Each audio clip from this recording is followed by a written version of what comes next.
Santa Kaya Rina Haso Karana Mata Kalan Siki Hata Sakarana. Jesus, Jesus, Jesus, Jesus. Kiana Ramata Sokoro Shitikarana Sinta Karahata Sokomo Shikine Katana Sikiarana Mahasanta Kina Lakata Sotokomo Kiana Ramashite Kiarama Shitiki Miketakaya Shiki Kiarana Santaka. Bicara ya Tuhan, bicara kepada anak-anak-Mu, bicara kepada anak-anak-Mu,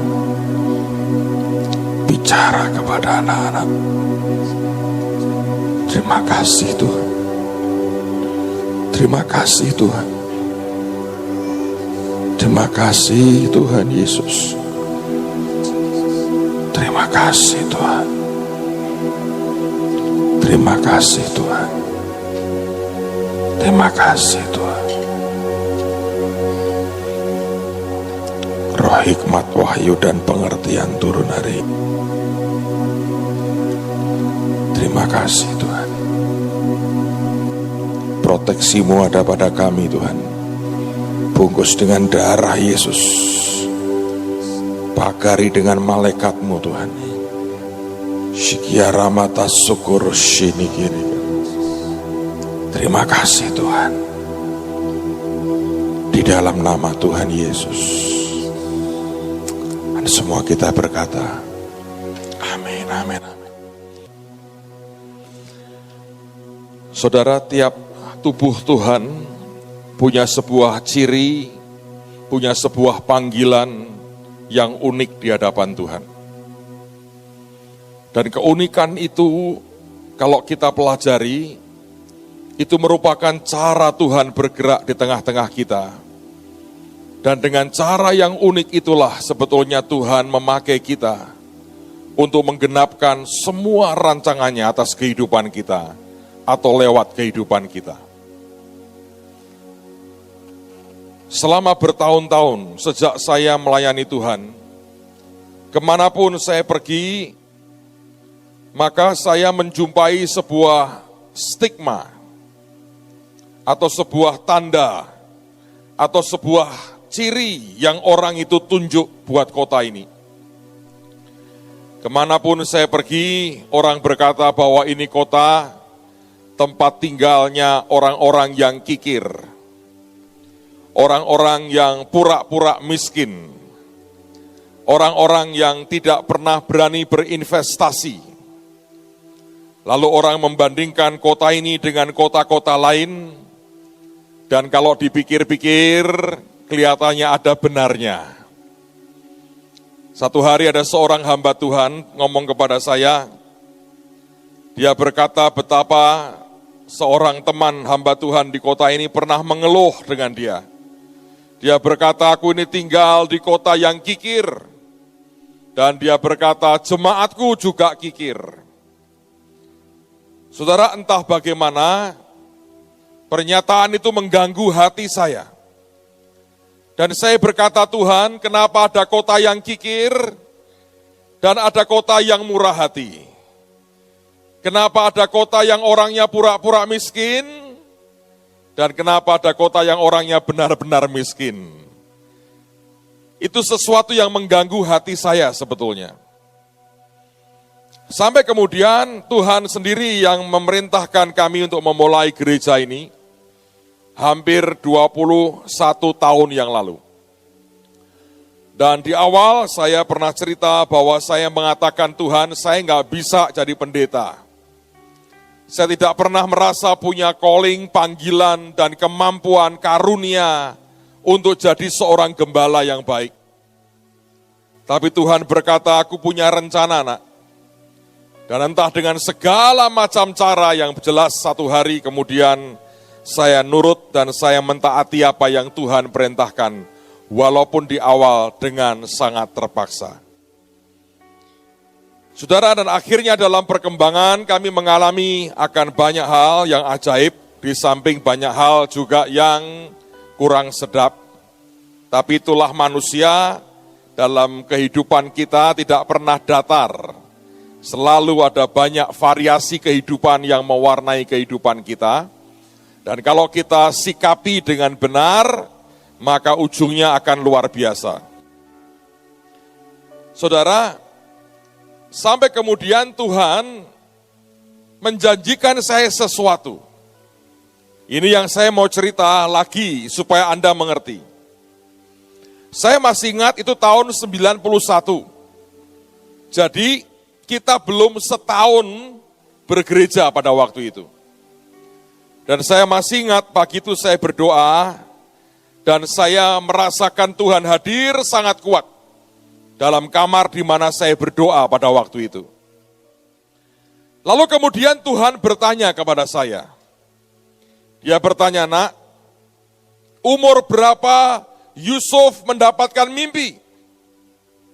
Saya bilang, "Umur 17 tahun Tuhan." Ketika dia mimpi dan dalam mimpinya digambarkan bahkan semua saudaranya dan orang tuanya tunduk menyembah kepadanya.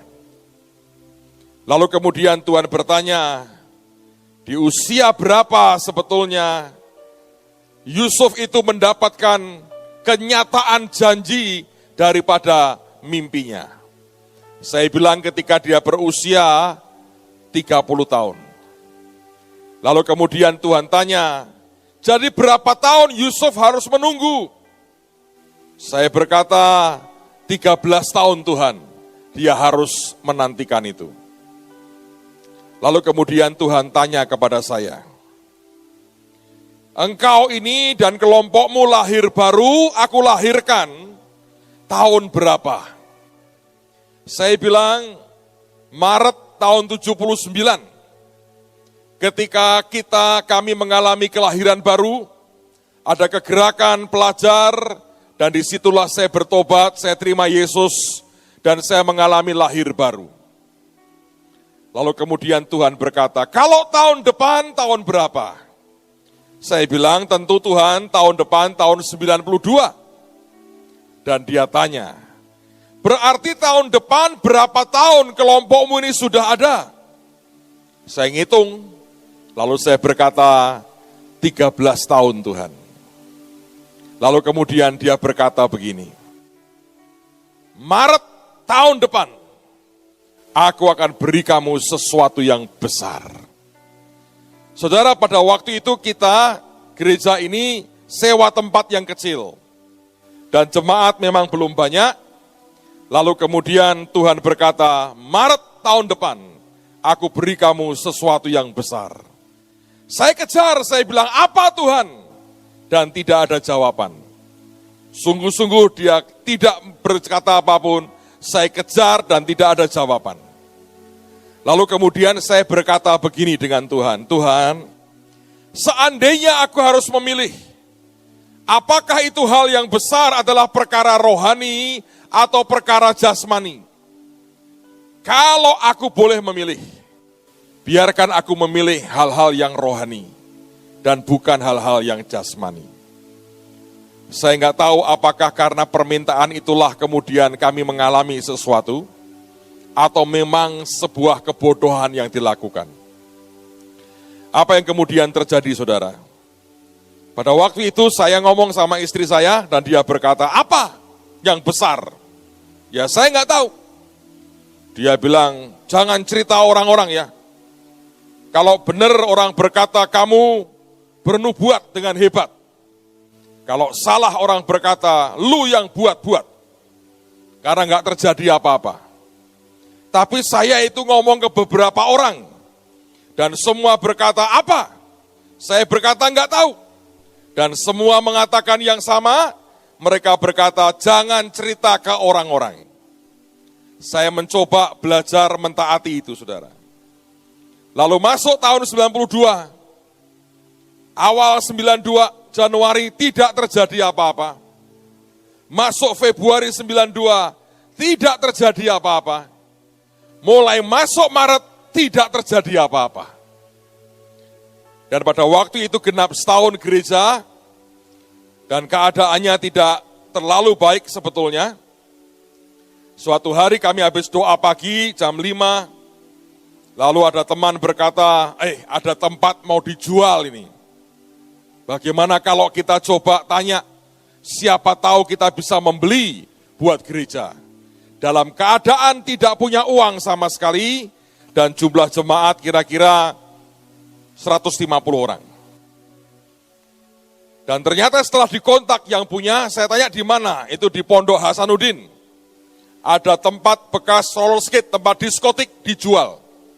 Beberapa anak berkata, wah ya itu pernah dulu tempat langganan saya Pak. Jadi saya suka itu diskonan di situ. Kalau dijual dari gereja ya saya kembali ke tempat lama ini. Dengan tujuan berbeda. Lalu kemudian ketika itulah yang punya baik hati.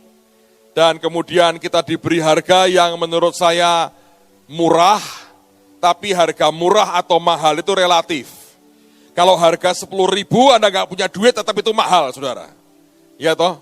Harga 10 juta, Anda punya 20 juta, itu juga murah. Jadi akhirnya kita diberi harga 265 juta rupiah. Gedung gereja yang Permata yang sekarang ini. Lalu kemudian kita kumpulkan uang. Dan setelah terkumpul uang luar biasa. Langsung kita ternyata punya uang cukup besar. Dari 265 juta kita punya langsung 5 juta. Sisanya tinggal 260 juta. Ini soal bahasa iman saudara ya. Jadi ada orang berkata itu bahasa omong kosong besar. Tidak salah, ini bahasa iman. Saya berkata sudah 5 juta. Sisanya tinggal 260 juta. Pada waktu itu kami mencoba mengajukan izin gereja. Dan itu menjelang pemilu tahun 92. Waktu diajukan, dia berkata begini. Itu pengajuan yang luar biasa sebetulnya. Dia lihat semua berkas kami, dia berkata begini, ya sudah, nanti biar urusan sospol. Tapi dia berikan memo kecil, beliau itu. Dan kami dipanggil sospol, mereka berkata, tidak masalah ini. Nanti jadi gereja, tapi nunggu izinnya setelah pemilu ya. Kami lagi ribut, ini masih pemilu, dan harus beres ini, harus sukses katanya. Tapi dia berkata, tapi boleh dulu dipakai kebaktian, boleh katanya. Lalu mereka berikan seperti surat, tempel aja di depan gedungmu. Kalau ada petugas tanya ini sudah beres, sospol sudah tanda tangan.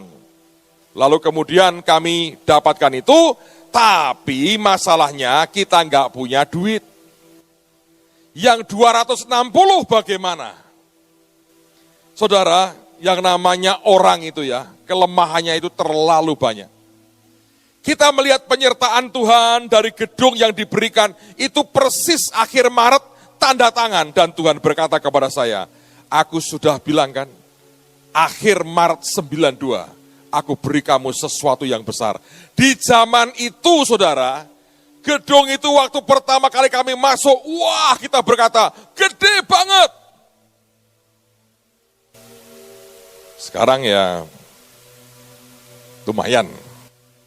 Tapi dulu kita anggapnya gede banget. Ini mata saya sudah mulai aneh loh saudara. Ini kok kecil ya, Holy ini ya. Ya, bener kan? Kalau akhir tahun itu kan sudah mengerikan. Tiap kali buat acara sudah kayak begitu. Ini kok kecil ya sekarang ya. Terus mau gimana Pak? Ya nggak ngapa-ngapain, cuman komentar aja. Siapa tahu dari Tuhan, saudara. Oh dari Tuhan ya repot sedikit lagi lah. Tapi ya saya percaya dia itu luar biasa. Sebetulnya ditolong Tuhan dengan cara luar biasa, izin diberikan hanya dalam waktu 2 bulan. Kenapa saya cerita soal ini? Supaya Anda mengerti kolerasinya. Saudara, kelihatannya kemudian datanglah pertolongan. Pertolongan itu dari mana? Salah satu bank terkemuka, itu direkturnya teman SMA. Dan sesama ikut dalam kegerakan tahun 79. Jadi waktu kita ngobrol, dia berkata, gereja bisa loh pinjam dengan bank. Saya dengar sekarang gereja tidak bisa pinjam bank, puji Tuhan saudara. Ngajari kita beriman, tidak modal utang. Terus dia berkata, kalau mau saya bisa bantu. Wah, kita berkata, ini berkat Tuhan. Nah, hati-hati ya. Ada di mana orang-orang itu Tuhan izinkan. Saya nggak berkata utang bank tidak boleh ya. Ada yang diizinkan Tuhan. Tapi ada yang sebetulnya Tuhan keberatan. Dan kita memaksa. Bukan karena banknya jahat. Tapi karena Tuhan mau mengajari kita sesuatu yang ilahi. Tapi singkat cerita, akhirnya dalam 2 minggu uangnya cair. Kita berkata kita bayar lunas. Sebetulnya dengan pemilik gedung, dengan bank, itulah awal utang yang mengerikan. Saudara, saya persingkat ceritanya, Anda bisa baca buku saya, Bebas dari Jerat Hutang. Itu kemudian jadi beban yang mengerikan. Dan kemudian setelah itu kita masuk sebuah fase baru. Dan fasenya adalah kita menikmati anugerah sampai dengan hari ini. Dari mana itu? Saya pernah cerita, beberapa tahun setelah itu, kira-kira tahun 94 atau 93, saya lupa. Saya ke Amerika, saudara. Saya ikut KKR-nya Benny Hinn, itu KKR terakhir yang saya ikuti. Setelah itu belum pernah lagi ikut KKR-nya Benny Hinn. Dia buat di sebuah kota bernama Charlotte di North Carolina di Amerika Serikat. Hari pertama saya didatangi oleh teman-teman, dia berkata begini, Pak, rela tidak kamarmu diserahkan kepada tamu lain? Saya nginep di hotel yang sama dengan yang Benny Hinn nginep, saudara. Tapi saya nggak tahu dia di lantai berapa. Dapat kamar, sudah enak-enak, diusir. Saya bilang, kenapa? Cucunya dubes kita untuk Kanada, cucunya sakit parah, dan malam ini akan datang dari Kanada untuk besok didoakan Benny Hinn. Tidak ada kamar lagi, penuh di sini. Jadi kamu mau nggak pindah ke hotel seberang yang kamarmu serahkan orang lain? Dalam hati saya berkata, ya aku ini juga jauh-jauh ke sini. Tapi ada orang membutuhkan, saya bilang oke lah. Saya pindah ke seberang, saudara. Itu hotelnya mengerikan. Karpetnya sudah lengket semua rasanya. TV-nya goyang. Kalau mau baik gebrak, sedikit baru normal. Di Amerika masih ada begitu. Jangan terlalu minder dengan Amerika. Di banyak hal sama aja. WC-nya nggak karo-karuan, saya bilang Tuhan terima kasihlah. Untung aku datang mencarimu bukan mau cari tidur enak. Besok paginya, saya ngumpul kembali ke hotel yang satu karena semua orang ngumpul di sana. Cuma saya tok yang diminta pindah. Saya balik, saya nyebrang ke hotel sana, gabung dengan yang lain. Hari itu kita mau kumpul untuk doa sama-sama sebelum langsung ke tempat KKR. Ketika di lobi, tiba-tiba ada satu stafnya Benny Hinn mengenali saya. Dia berkata, halo pastor, kamu dari Indonesia kan? Saya bilang, iya karena saya ini bolak-balik ke Amerika. Untuk ikut KKR-nya dia. Terus kemudian dia berkata, kamu nginep di sini? Enggak, saya bilang, nginep di depan karena katanya penuh, nggak ada kamar. Oh, siapa bilang? Kebetulan ini, kami ini booking kamar kelebihan 1. Mau nggak kamu pakai aja itu kamar? Di mana? Di sini katanya. Oh ya, maulah. Terus dia bisikin saya, kamarmu spesial. Amin. Ambil kopermu, pindah. Saya pindah, saudara. Saya pindah, saya ikuti dia, diberi kamar ajaibnya, saudara. Itu persis di depan kamarnya Benny Hinn. Hanya bedanya depan kamar dia beberapa bodyguardnya kelihatan, depan saya malaikat saya tidak kelihatan. Sampai kemudian yang lain berkata, loh kamu kok bisa di sini? Anugerah. Orang ngalah itu baik. Kamu di mana kamarnya? Tepat di depannya kamarnya Benny Hinn. Wah, semua orang ngiri, saya berkata, jatah masing-masing. Nah saudara, pada waktu di dalam seminar itulah Benny Hinn khotbah tentang urapan double porsi Elia dan Elisa. Lalu kemudian satu kalimat yang dia ucapkan dengan sangat kuat. Dia berkata begini, pada waktu kamu sampai di Yeriko, kamu akan berhadapan muka dengan setan. Dan kalau kamu menang dalam peperangan itu, maka Yerikomu akan runtuh. Entah kenapa, itu kata-kata itu masuk di hati saya kuat sekali. Dan sepanjang beberapa hari terngiang terus. Yang berkata pada hari kamu sampai di Yeriko, kamu akan bertemu muka dengan setan. Dan di hari itu kalau kamu menang, maka Yerikomu akan runtuh. Selesai acara, yang lain ada kegiatan ke kota lain, saya mau pulang Indonesia. Saya pamit, saya terbang ke Los Angeles, saya nginep di rumahnya Pak Pendeta Adi Sutanto, ketua sinode kami. Saya nginep hanya semalam, dan pada waktu itu kami ngobrol, dan kira-kira jam 9 saya berkata, Pak Adi saya minta izin tidur ya, karena besok saya akan terbang sangat panjang kembali ke Indonesia. Zaman itu semua serba mepet, saudara. Keuangan kami juga sangat terbatas. Cari pesawat yang murah, empet-empetan sama banyak orang. Dan itu haleluya, terbang bisa hampir 30 jam, saudara.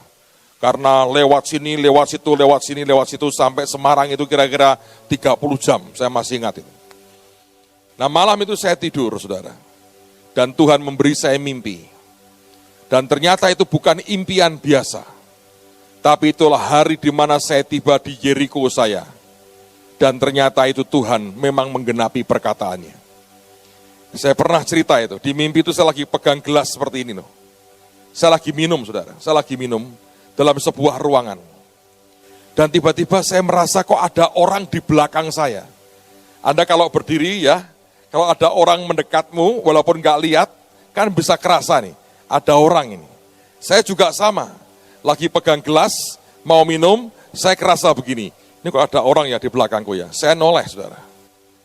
Ketika saya noleh, apa yang saya lihat? Saya lihat seperti manusia. Dengan sanggul seperti perempuan sih. Hanya mukanya kotak gitu. Nggak bagus, nggak ada bagus-bagusnya lah, kotak. Dia pakai sanggul seperti ibu-ibu yang di Jawa. Dengan kebaya. Di Amerika nggak ada orang pakai kebaya, kecuali di KBRI.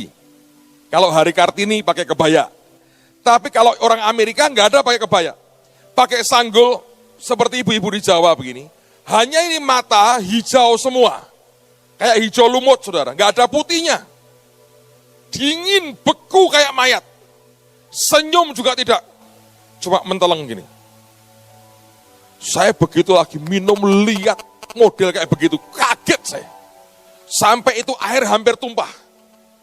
Dan saya tahu itu setan.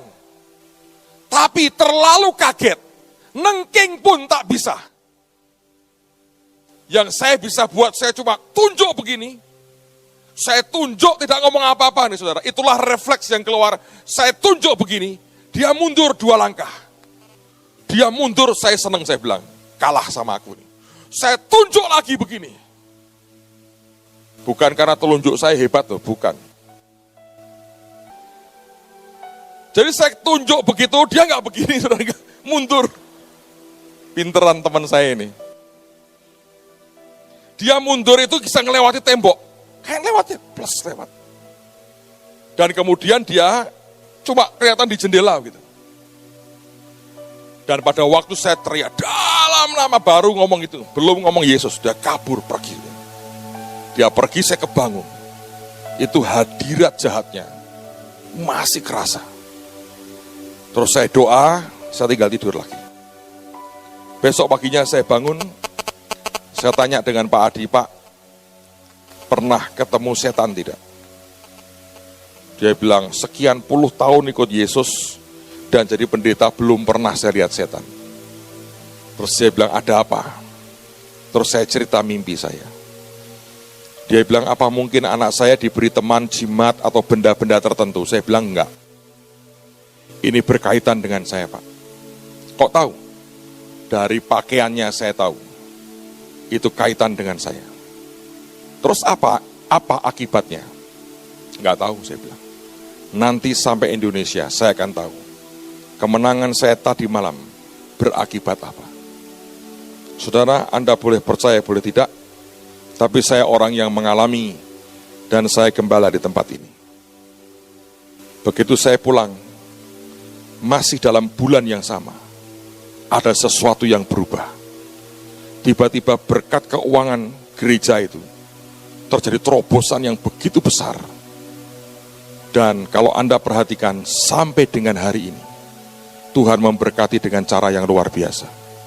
Semua belenggu kekikiran dipatahkan, sehingga Tuhan punya kesempatan memberkati jemaat dengan cara Tuhan yang luar biasa.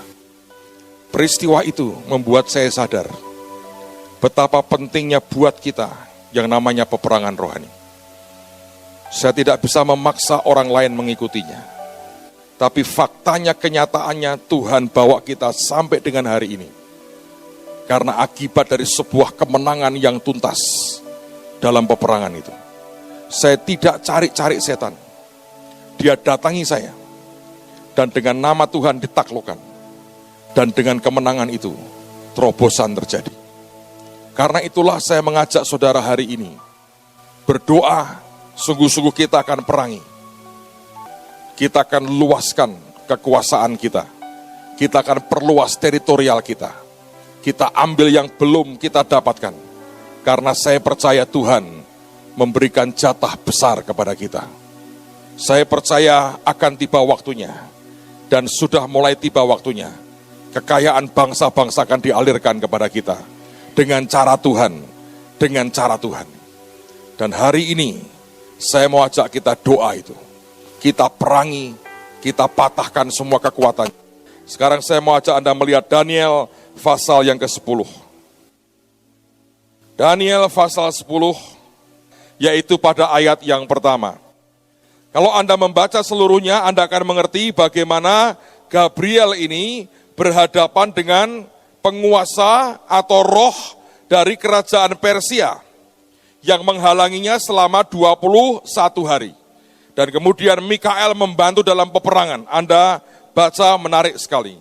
Tapi saya mau baca satu ayat pada hari ini, lalu kita akan mulai peperangan kita. Daniel pasal 10 ayat yang pertama. Pada tahun ketiga pemerintahan Kores, raja orang Persia, suatu firman dinyatakan kepada Daniel yang diberi nama Belsasar. Alkitab mengatakan firman itu benar dan mengenai kesusahan yang besar. Maka dicamkannyalah firman itu dan diperhatikannyalah penglihatan itu. Kalau Anda membaca terjemahan yang lain, bagus sekali.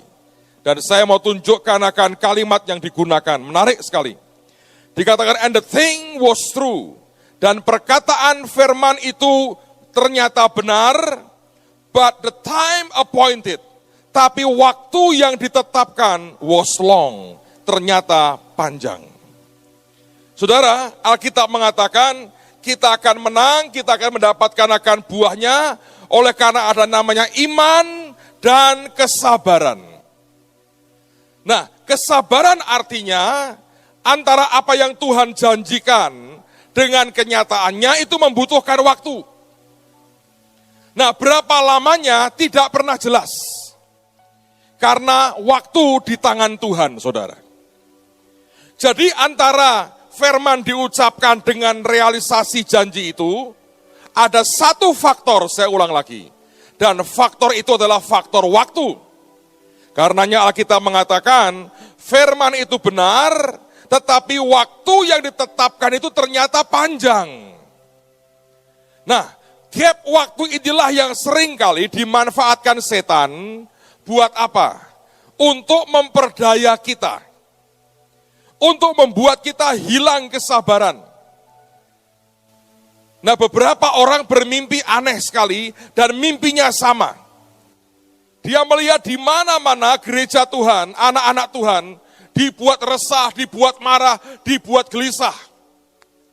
Mereka teriak-teriak ke Tuhan, "Mana janjimu?" Dan beberapa orang memutuskan murtad. tidak lagi mau ikut Tuhan Yesus.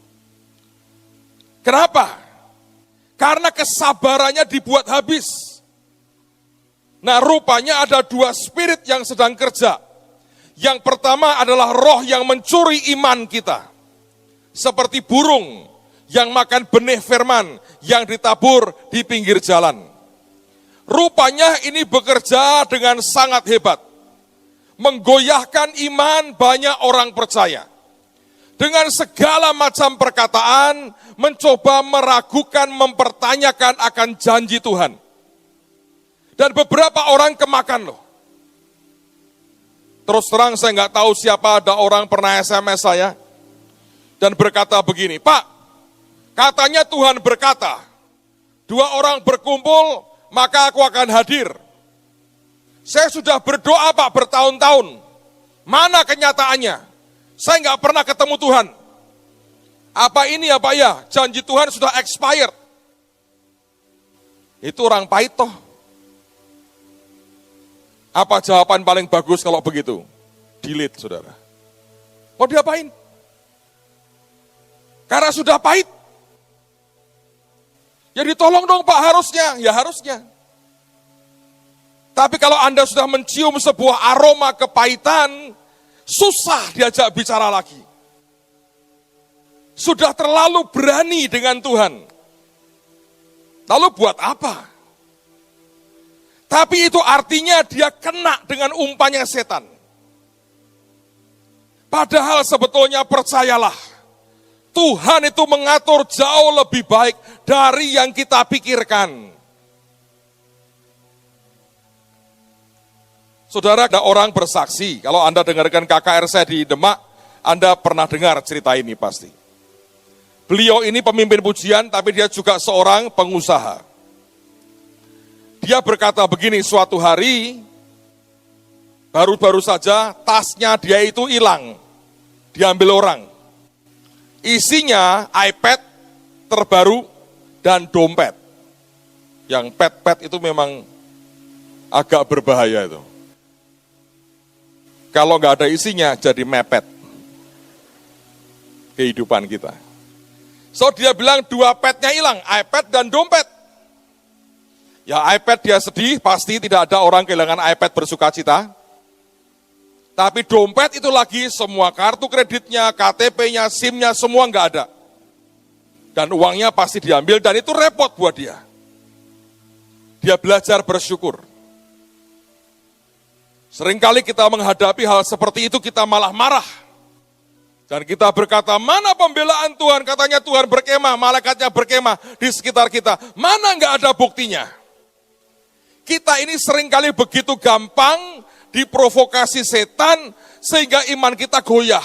Imanmu sedang mau diambil setan sebetulnya.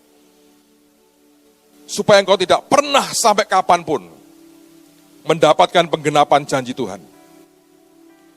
Saudara, apa yang terjadi? Dia belajar mengucap syukur. Enggak lama kemudian, hari berikutnya atau 2 hari kemudian, hujan-hujan pada waktu itu. 2 orang mengetuk pintu rumahnya. Ketika dia buka, mereka berkata, apakah Bapak namanya Bapak ini? Ya betul saya. Apakah ini dompet Bapak? Iya. Saya temukan di tempat sampah Pak. Mohon maaf, uangnya tidak ada, betul-betul enggak ada. Tapi saya lihat surat-suratnya, kartunya semua ada. Saya cuma mau mengembalikan, dilihat utuh. Lalu kemudian dia berkata begini, kok kamu pengen kembalikan itu bagaimana? Ya kalau saya baca di kartu Bapak ini, pasti Bapak ini orang rohani. Mungkin Bapak pendeta ya Pak, padahal bukan. Jadi saya kasihan dengan Bapak, saya kembalikan. Lalu orang ini baik, dia kasih uang kepada 2 orang ini, dan dia buat kebaikan yang ekstra. Kalian tinggal di mana? Tinggal di sini, cukup jauh. Sudahlah, ini karena hujan, ayo saya antar ke rumahmu. Diantar ke rumahnya. Ternyata rumahnya kecil sekali, dia bilang. Saya masuk ke rumahnya, duduk aja mepet badan saya. Dan isinya rumah kecil itu 10 orang. Mereka keluar, dan yang 2 ini mengenalkan, inilah Bapak Pendeta, yang dompetnya hilang, saya temukan, saya kembalikan, beliau ini baik, saya diantar pulang ke rumah. Dan ternyata 10 orang itu ada satu yang paling tua berkata, Bapak Pendeta, ya iya, dia berkata gitu.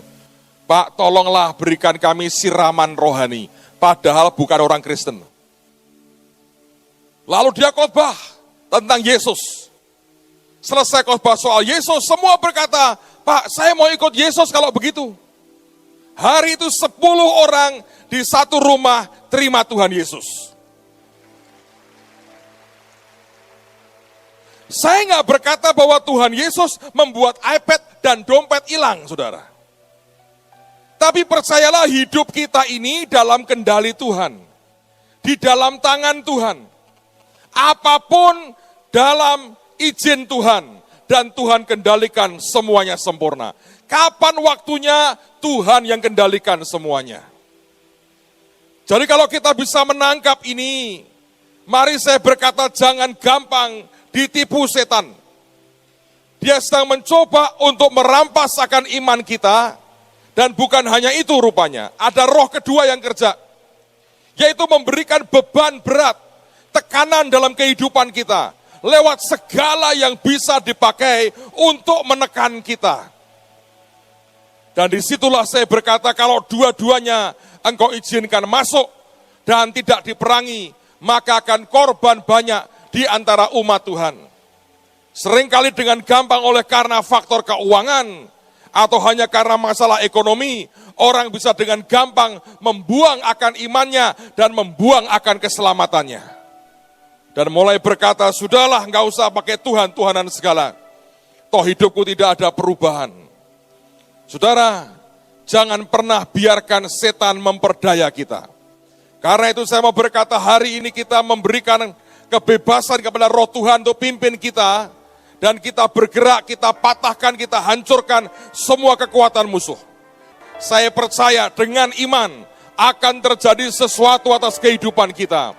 Kita akan dibawa Tuhan naik ke next level, dalam otoritas yang lebih tinggi, yang lebih dahsyat lagi. Siapkan hati kita semua, ingat semua ada waktunya, ada timingnya. Jangan pernah berontak dengan Tuhan. Saudara, ada beberapa hal yang akan kita perangi. Saya mau bacakan buat saudara supaya Anda mengerti dan menyiapkan diri. Yang pertama, saya akan minta sekali lagi kita mau doa buat pertahanan.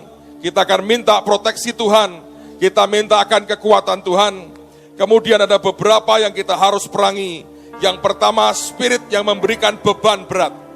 Saudara, ada kuk dari Yesus dan ada kuk palsu dari iblis.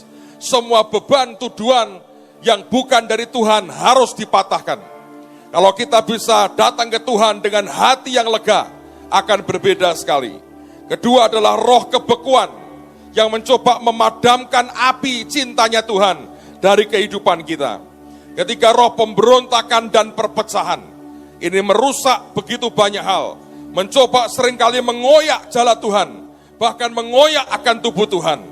Jangan dari pihak kita melakukannya. Dan itu bukan pekerjaan roh Tuhan. Kita mesti patahkan, kita mesti perangi. Lalu ada penyesatan dan kepalsuan.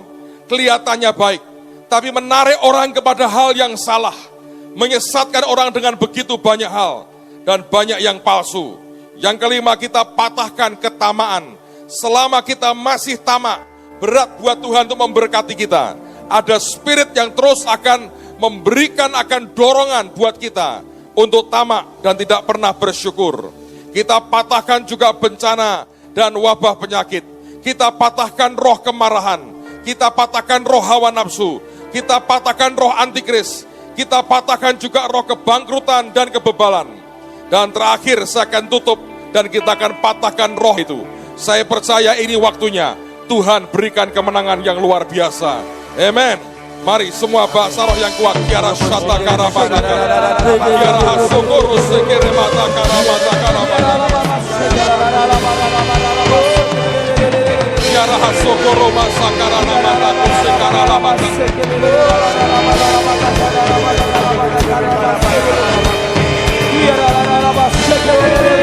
Kiara hasukuru mata sekere mata karabata. Mata hasukuru sakara mata karabata. Meke shikere kata sokoro santa karala mataka. Meke teko shikera mata sokoro. Ya haso sokoro sakarana mata karala mata kara. Tutup kami dengan darah Yesus. Pagari dengan malaikat Tuhan. Tidak ada kuasa yang bisa menyentuh kami. Tidak ada kuasa yang campur tangan. Semua yang bukan dari Tuhan kau keluar. Tinggalkan gereja ini. Tinggalkan umat Tuhan. Yang bukan dari Tuhan. Roh yang lain kau keluar. Dalam nama Yesus. Dalam nama Yesus. Dalam nama Yesus. Sikara mata sokoro masa kara mata kara. Koro sikara la mata kara mata koro sikara la. Orang yang duduk dalam lindungan Tuhan yang maha tinggi dan bermalam dalam naungan yang maha kuasa akan berkata kepada Tuhan, tempat perlindunganku dan kubu pertahananku, Allahku yang kupercaya. Sungguh dialah yang akan melepaskan engkau dari jerat penangkap burung dan dari penyakit sampar yang busuk. Dengan kepaknya dia akan menduduki engkau. Di bawah sayapnya engkau akan berlindung. Kesetiaannya ialah bak perisai dan pakar tembok. Engkau tak usah takut terhadap kedahsyatan malam, terhadap pada yang terbang di waktu siang, terhadap penyakit sampar yang berjalan di dalam gelap, terhadap penyakit menular yang mengamuk di waktu petang. Walau 1000 orang rebah di sisimu dan 10.000 di sebelah kananmu, tapi itu tidak akan menimpamu. Engkau hanya menontonnya dengan matamu sendiri dan melihat pembalasan terhadap orang-orang fasik. Sebab Tuhan ialah tempat perlindunganmu yang maha tinggi. Lalu buat tempat perteduhanmu. Malapetaka tidak akan menimpa kamu dan tulah tidak akan mendekat kepadamu. Sebab malaikat-malaikatnya akan diperintahkannya kepadamu untuk menjaga engkau di segala jalanmu. Mereka akan mendata engkau di atas tangannya supaya kakimu jangan terantuk kepada batu. Singa dan ular tedung akan kau langkai. Kau akan menginjak anak singa dan ular naga. Sungguh hatinya melekat kepadaku. Aku akan meluputkannya sebab ia mengenal namaku. Bila ia berseru kepadaku, aku akan menjawabnya. Aku akan menyertainya dalam kesesakan. Aku meluputkannya. Tetapi Engkau Tuhan adalah perisai yang melindungi kami. Engkaulah kemuliaanku dan yang mengangkat kepalaku. Tetapi semua orang yang berlindung kepadamu akan bersuka cita. Mereka akan bersorak-sorai selama-lamanya. Karena Engkau Tuhan menaungi kami. Dan karena Engkau akan bersukaria orang-orang yang mengasihi namamu. Sebab Engkaulah Tuhan yang memberkati orang yang benar. Engkau yang memagari kami dengan anugerah-Mu seperti perisai. Ya Tuhan Allahku, padamu aku berlindung. Selamatkan aku dari semua orang yang mengejar kami. Dan kami percaya Tuhan adalah tempat perlindungan bagi orang yang terinjak, tempat perlindungan pada waktu kesesakan. Kami percaya, tetapi aku Tuhan kepada kasih setiamu. Aku percaya, hatiku bersorak-sorai karena penyelamatanmu. Aku mau bernyanyi untuk Tuhan karena Ia telah berbuat baik kepada kami. Aku senantiasa memandang kepada Tuhan karena Ia berdiri di sebelah kanan kami. Tuhan, dan kami tidak akan goyah. Engkaulah tempat pertahanan kami, tempat perlindungan kami. Tunjukkanlah kasih setiamu yang ajaib. Engkau yang menyelamatkan orang-orang yang berlindung pada tangan kananmu terhadap pemberontak. Peliharalah kami seperti biji matamu. Sembunyikanlah kami dalam naungan sayapmu. Gunung batu kami, tempat kami berlindung. Perisai kami, tanduk keselamatan kami. Kota benteng kami, tempat pelarian kami. Juru selamat kami. Engkau menyelamatkan kami dari kekerasan. Terpujilah Tuhan seru kami, maka kami pun selamat daripada musuh. Ketika kami dalam kesan, kami berseru kepada Tuhan. Kepada Tuhan kami berseru, dan Engkau mendengar suara kami dari bait-Mu. Teriak kami minta tolong masuk ke telinga-Mu. Engkau yang menjaga kami, memagari kami dan tembok berapi-Mu 7 lapis. Engkau yang menjaga kami ketika kami keluar dan masuk. Engkau yang menjaga nyawa kami dari sekarang sampai selama-lamanya.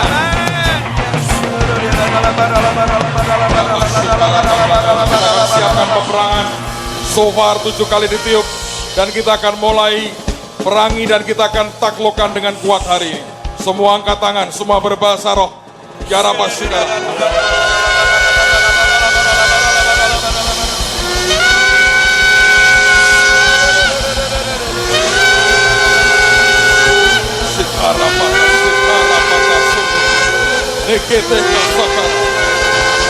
Ya Hasokorobo. Ya Rakata Kasih. Yes.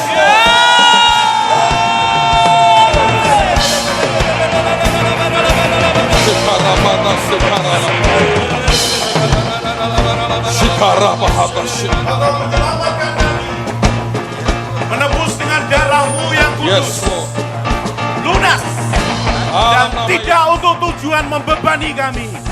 Yes. Karena Engkau Bapa yang baik. Amin. Berikan kebebasan dan kemerdekaan buat setiap kami. Amin. Kami nyatakan, kami bebas dari segala beban di dalam nama Tuhan Yesus. Di dalam nama Tuhan Yesus. Berikan kami hikmat. Berikan kami pengertian. Ketika beban itu kami buat sendiri, kami mau datang kepadamu ya Tuhan. Dan Kau berikan kelegaan. Kau berikan kelegaan. Dan setan dan kuasa gelap dalam nama Yesus. Kami perintahkan, aku perintahkan padamu. Engkau tidak berhak menjamah orang-orang yang ditebus Yesus. Kami tolak segala tipu dayamu di dalam nama Yesus. Tidak ada beban berat lagi. Kami hidup dalam kemenangan. Yesus Kristus Tuhan, Panglima kami. Dia Tuhan yang membebaskan kami. Dia Tuhan yang menjamin kami. Dia yang menetapkan langkah kami. Dan kami tahu kuasa darah Yesus menolak segala tipu daya iblis. Kami tetapkan hikmat Tuhan membuat kami menang. Yesus Kristus membuat kami menang dari semua beban, kelegaan, kemerdekaan di dalam nama Tuhan Yesus. Dalam nama Tuhan Yesus, kami mematahkan semua kebekuan, setiap kebekuan, setiap apatis dari jemaat Tuhan, semua spirit yang membuat kami ragu-ragu akan janji dan firman Tuhan, kami patahkan di dalam nama Tuhan Yesus. Semua roh ketakutan, semua roh yang ragu-ragu, semua suap-suap dari jemaat, kami patahkan di dalam nama Tuhan Yesus.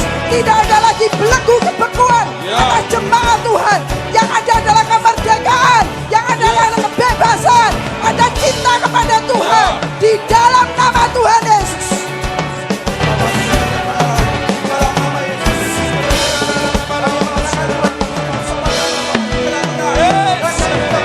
Tabiat yang bersifat daging untuk memuaskan keinginannya. Di dalam nama Yesus kami mengambil dan mengenakan seragam persenjataan perangnya Tuhan, supaya kami dapat bertahan melawan tipu muslihat iblis, dan dapat bertahan dapat mengadakan perlawanan pada hari yang jatuh dan tetap berdiri. Sesudah kami menyelesaikan segala sesuatu, berikan pegangan kebenaran dan berbaju silahkan keadilan. Kaki kami berkasutkan kerelaan untuk memberitakan Injil damai sejahtera dalam segala keadaan, menggunakan perisai iman yang memadamkan semua panah api si jahat, serta ketopong keselamatan dan pedang roh, yaitu firman Tuhan dalam segala doa dan permohonan. Di dalam nama Yesus, sebagai orang-orang yang pilihan Tuhan yang dikuduskan dan dikasihi Tuhan, kami kenakan belas kasihan, kemurahan, kerendahan hati, kelemah lembutan, dan kesabaran. Kami sabar seorang terhadap yang lain dan mengampuni seorang yang akan yang lain. Dan apabila yang seorang menaruh dendam terhadap yang lain, sama seperti Tuhan telah mengampuni kami, kami berbuat juga demikian. Dalam nama Yesus, aku tolak semua roh pemberontakan dan perpecahan. Dalam nama Yesus, tubuh Tuhan itu satu. Kamu berkatakan unity, unity, kesatuan, kesatuan, kesatuan, kesatuan, kesatuan, kesatuan, kesatuan, kesatuan, unity, unity, unity. Kami usir semua pemberontakan, semua perpecahan, semua black campaign, semua racun-racun, semua panah berapi dari si jahat dipadamkan dalam nama Yesus, dalam nama Yesus. Dengan kuasa dan otoritas yang dari Tuhan Yesus, setiap roh penyesatan, roh kepalsuan, kami hancurkan dalam nama Yesus. Berhenti, hancur. Tidak ada lagi penyesatan di roh, penyesatan di jiwa dan pikiran. Tidak ada lagi semua penyesatan, kepalsuan, memutarbalikkan keadaan, membenarkan diri sendiri, sudah hancur dalam nama Yesus. Dan kami balikkan keadaannya, kebenaran yang dari Tuhan, firman yang murni yang diberikan, mengenal akan Tuhan diberikan, kesesatan, kepalsuan hancur dalam nama Yesus.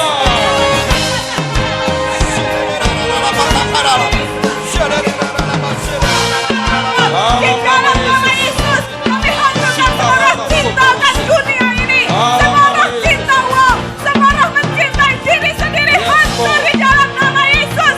Semua roh yang tidak bisa bersyukur, tidak bisa berterima kasih.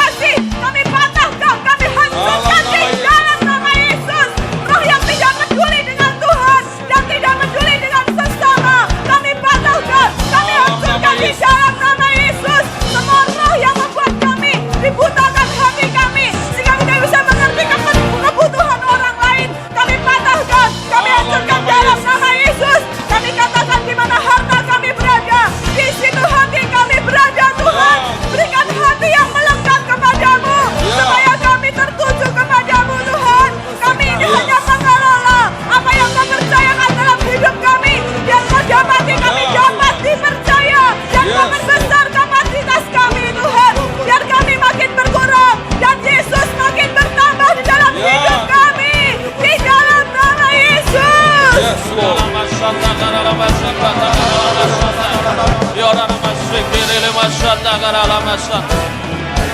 Kami melakukan semua ini karena kami diperintahkan oleh Tuhan Raja di atas segala raja. Kami tahan semua bencana alam, bencana banjir, bencana longsor di dalam nama Tuhan Yesus. Kami hancurkan semua roh maut, roh kematian, semua bencana di air, di darat, di laut, dihancurkan, ditahan dalam nama Tuhan Yesus. Juga semua sakit penyakit, tidak ada penyakit sabar, tidak ada penyakit menular, tidak ada wabah yang bisa mendekat kepada hidup kami, kepada kemah kami. Karena Tuhanlah yang melindungi kami. Tuhan sudah menebus kami dari semua kutuk sakit penyakit di dalam nama Tuhan Yesus. Oleh darahnya Dia membentengi kami. Di dalam nama Yesus kami hancurkan semua bencana, kami taklukkan semua sakit penyakit di dalam nama Tuhan Yesus.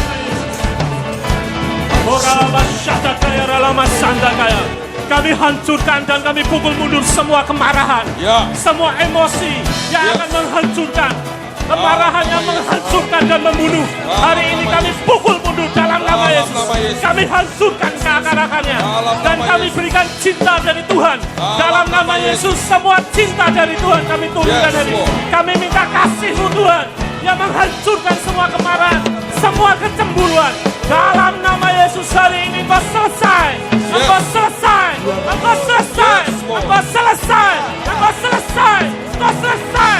Engkau habis dalam nama Yesus. Dan aku minta Roh-Mu Tuhan. Kami minta cinta-Mu. Cinta yang mula-mula turun, yang memadamkan semua amarah. Dalam nama Yesus. Anugerah-Mu Tuhan. Kasih-Mu turun dalam nama Yesus. Dalam nama Yesus. Di dalam nama Yesus, kami jemaat Tuhan di tempat ini bersepakat.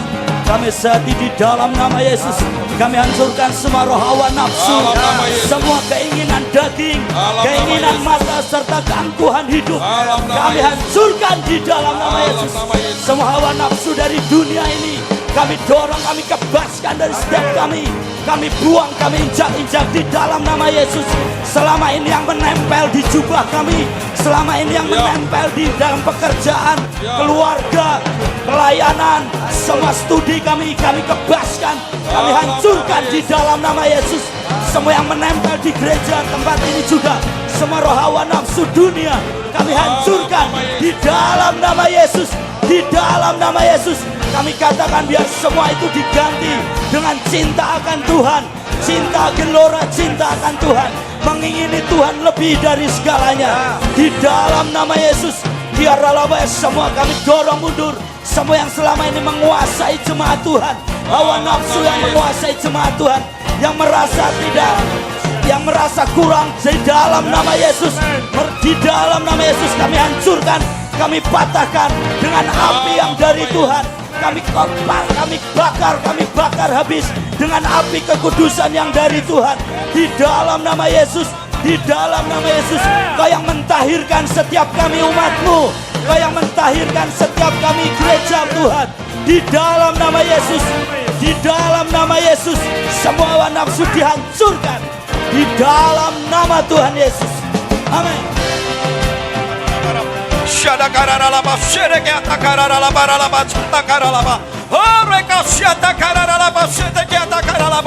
Kami percaya roh yang di dalam kami lebih besar daripada roh dunia ini. Kami berdiri di dalam nama Yesus. Semua roh antikris dipatahkan. Kami katakan di dalam nama Yesus, semua roh yang mencari kepentingan diri sendiri dipatahkan. Kami katakan di dalam nama Yesus, roh kesombongan kami patahkan. Kami katakan di dalam nama Yesus, roh yang membual dipatahkan di dalam nama Yesus. Kami katakan di dalam nama Yesus, roh yang tidak hormat kepada orang tua dipatahkan. Kami mau percaya Engkau Tuhan yang mengurapi kami, yang menundungi kami, yang membimbing kami. Dan kami berkata di dalam nama Yesus, semua roh mencari kepentingan diri sendiri, kami taklukkan. Kami taklukkan di dalam nama Yesus. Kami mau percaya Engkau Tuhan yang menarik hati kami, yang menggantikan pikiran kami dengan pikiran-Mu sendiri, yang membuat hati kami memiliki perasaan dan pikiran seperti Yesus Kristus. Kami katakan di dalam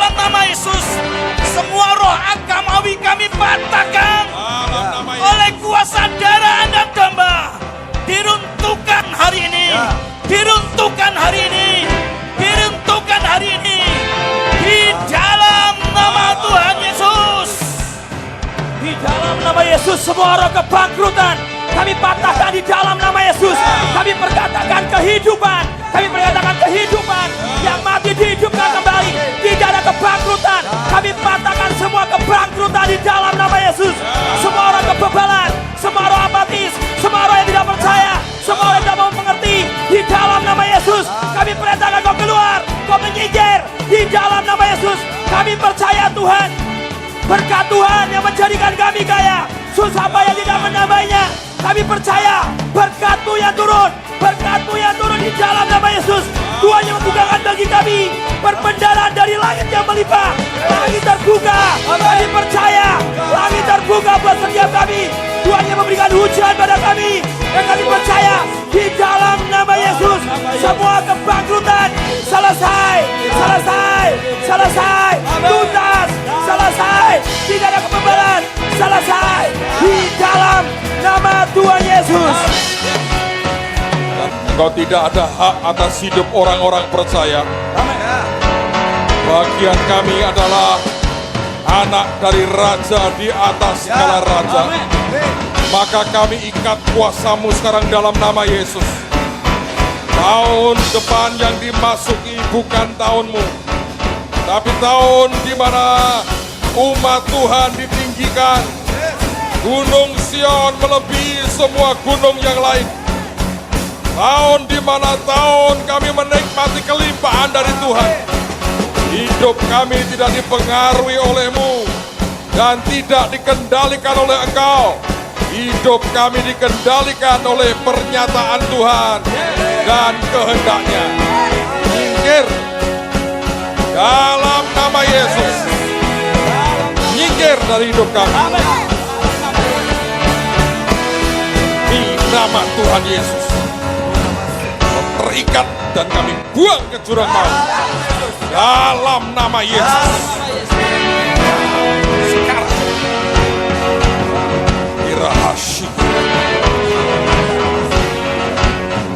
Saudara, sekarang kita akan minta 12 gerbang akan dibuka. Dan kita akan percaya anugerah Tuhan luar biasa. Nyanyikan dulu lagu ini, 12 gerbang telah terbuka. Lalu satu persatu akan diucapkan, Anda terima semua dengan iman. Dan mari percaya. 12 gerbang sudah terbuka. Mari percaya. Jalan besar di tangan kita. Tempat bersama dengan Tuhan ke tempat tertinggi.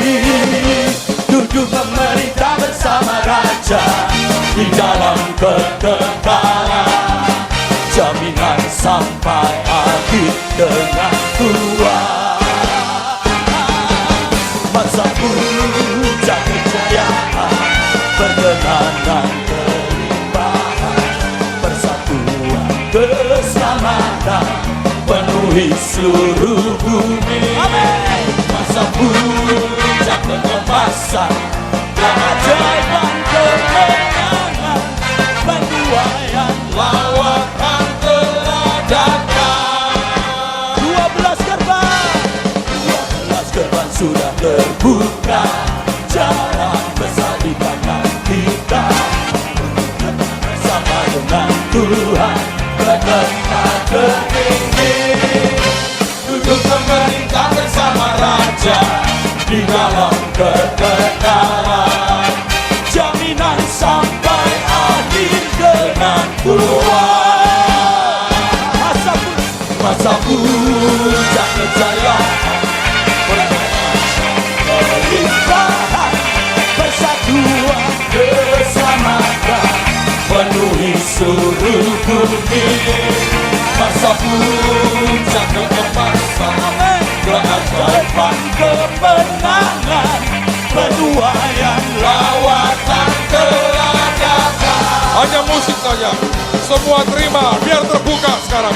Dalam nama Tuhan Yesus, kami buka pintu gerbang domba. Amin. Kami buka di dalam nama Tuhan Yesus Yes. pintu gerbang domba. Pintu Ya. gerbang kami mau ambil hati yang intim dengan Raja kami. Amin. Hati yang sederhana dengan langkah kaki Amin. Raja kami. Kami mau ambil hati yang seirama dengan hati Raja kami. Amin. Hati yang melekat dengan Tuhan. Tidak ada jarak antara hati kami dengan hati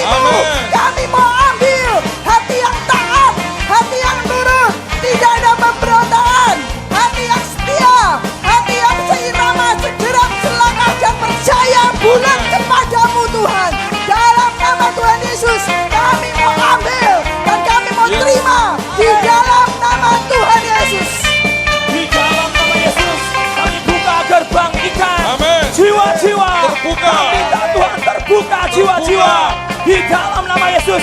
Dari Sabang sampai Merauke, jiwa-jiwa terbuka. Jutaan, miliaran jiwa-jiwa dimenangkan, dibawa masuk di dalam lubung Tuhan. Kami percaya di dalam nama Yesus. Mintalah kepadaku, maka bangsa-bangsa akan kuberikan kepadamu. Menjadi milik pusakamu, dan ujung bumi menjadi kepunyaanmu. Kami tak bangsa-bangsa, kami tak jiwa-jiwa, jutaan miliaran jiwa dibawa masuk rumah Tuhan. Rumah Tuhan harus penuh. Amin.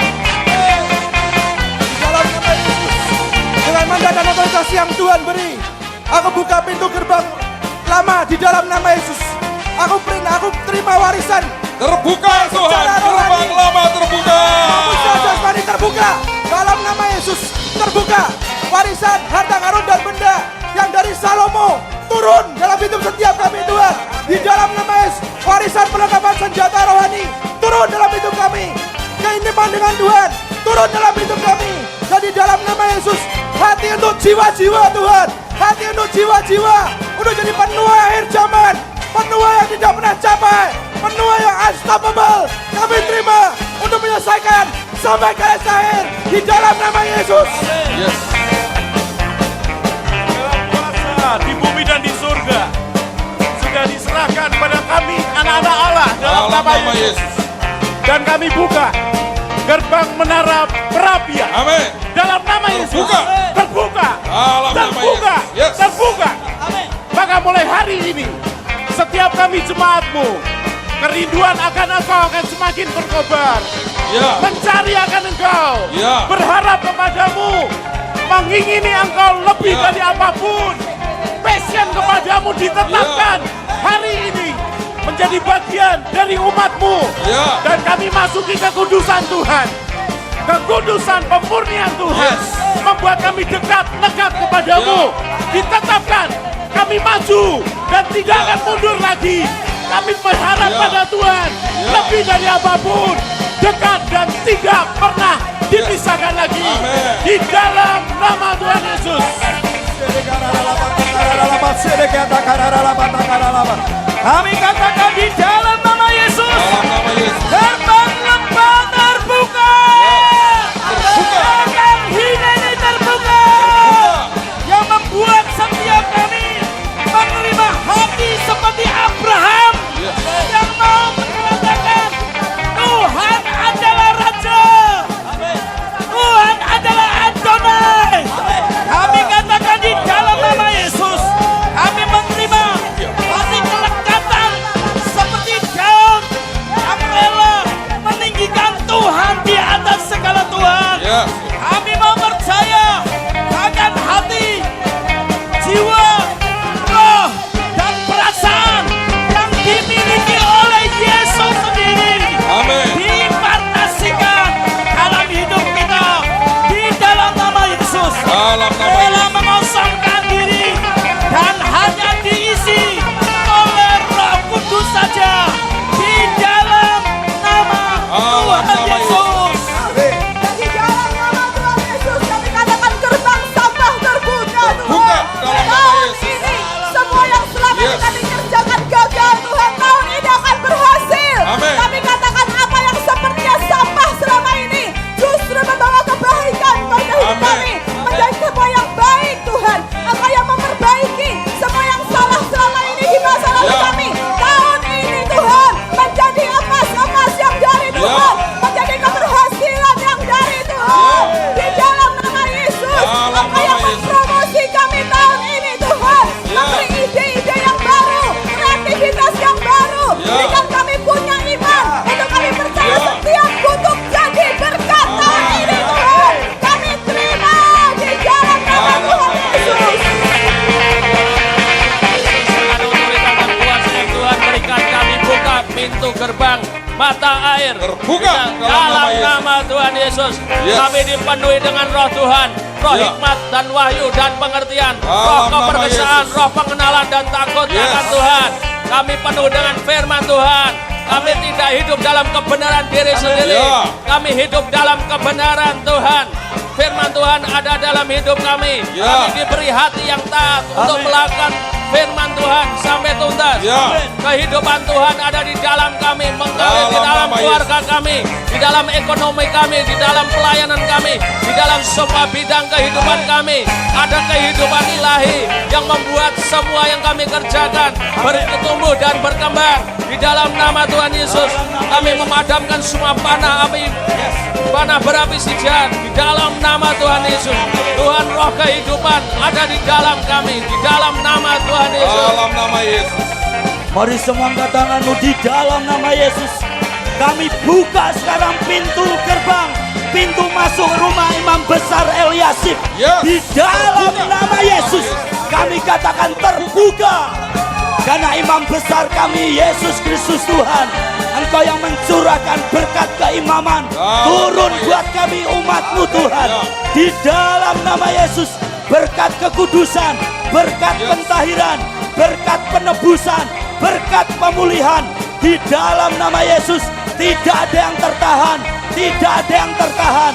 Semua mengalir seperti urapan yang turun dari kepala, ke janggut, ke jubah, turun ke jemaat. Di dalam nama Yesus, setiap janji jadi daging, setiap firman yang disampaikan para imam turun ke jemaat, jadi daging, jadi nyata. Setiap setiap janji-janji mimpi jadi daging. Di dalam nama Yesus, terbuka, terbuka, terbuka. Di dalam nama Yesus, biar Tuhan yang memberkati engkau dan melindungi engkau. Tuhan menyinari engkau dengan wajahnya dan memberi engkau kasih karunia. Tuhan menghadapkan wajahnya kepadamu umat Tuhan dan memberi engkau damai sejahtera. Terima berkat imam-imam di dalam nama Tuhan Yesus. Berkat imamat Rajani turun buat gereja Tuhan di tempat ini. Di dalam nama Tuhan Yesus. Amin. Saudara, kita akan profetis gerakan membuka pintu gerbang supaya kehidupan akan mengalir. Dalam nama Yesus, kita akan buka pintu gerbang air. Dalam nama Yesus, buka. Dan aku berikan Tuhan, kami minta turun semua benih-benih, semua pelipat gandaan, semua yang mati hidup kembali. Semua yang dinyatakan mati dunia hari ini hidup kembali. Semua yang mati hidup kembali.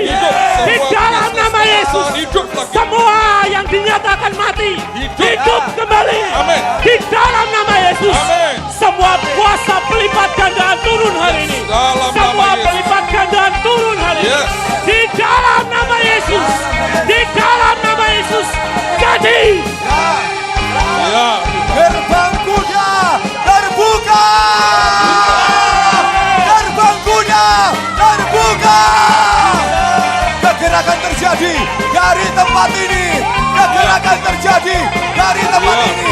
Kegerakan di antara anak-anak sekolah terjadi. Kegerakan di kampus-kampus terjadi. Kegerakan dalam profesi terjadi. Kedokteran bergerak. Pemerintahan terjadi. Kegerakan di kepolisian, di tentara terjadi.